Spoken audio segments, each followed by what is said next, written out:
খুব যত্ন সহকারে ভালোবেসে যে কোনো রান্না করলে কিন্তু রান্নার স্বাদ দ্বিগুণ হয়ে যায়।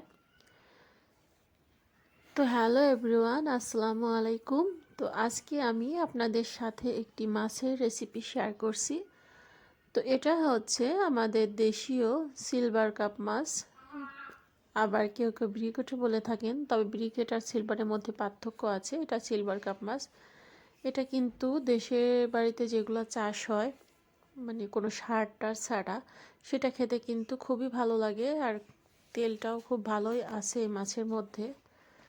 তো ফার্স্টে হচ্ছে মাছগুলোকে আমি লবণ, হলুদ আর একটু মরিচের গুঁড়া দিয়ে মেখে কিছু সময় রেখে দিয়েছিলাম। তো সেটাকে এখন হচ্ছে তেলে ভেজে নিচ্ছি। আর আমি এইখানে হচ্ছে সবগুলাই পেটির মাছ নিয়েছি। পেটির মাছটা কিন্তু খেতে অনেক বেশি ভালো লাগে, রান্নাটাও কিন্তু বেশ টেস্ট হয়। তো এইগুলা যেহেতু মিঠা পানির মাছ, এই জন্য একটু ভালোভাবেই ভেজে নিচ্ছি।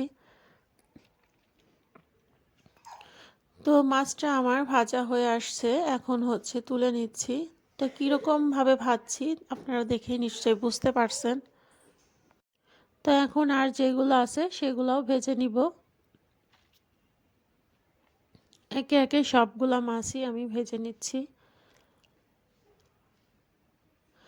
আর হচ্ছে মাছটা কিন্তু আমি লোহার কড়াইতেই ভাজছি, কারণ লোহার কড়াইতে ভাজলে না মাছটা লেগে যায় না, খুব সহজেই মাছটা তোলা যায়।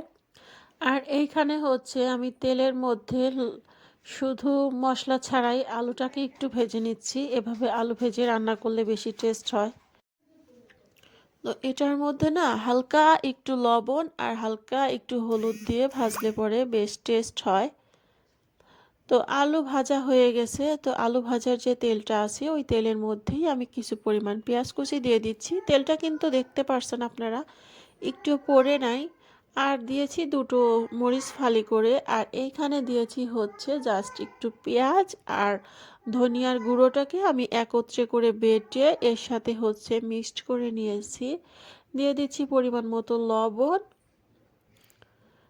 আর সামান্য পেঁয়াজ বাটাও এখানে দিয়ে দিয়েছি। আর দিয়ে দিচ্ছি হচ্ছে মরিচের গুঁড়া, আর দিব হচ্ছে একটু হলুদের গুঁড়া। জাস্ট এতটুকুই মশলা আমি এখানে ব্যবহার করব।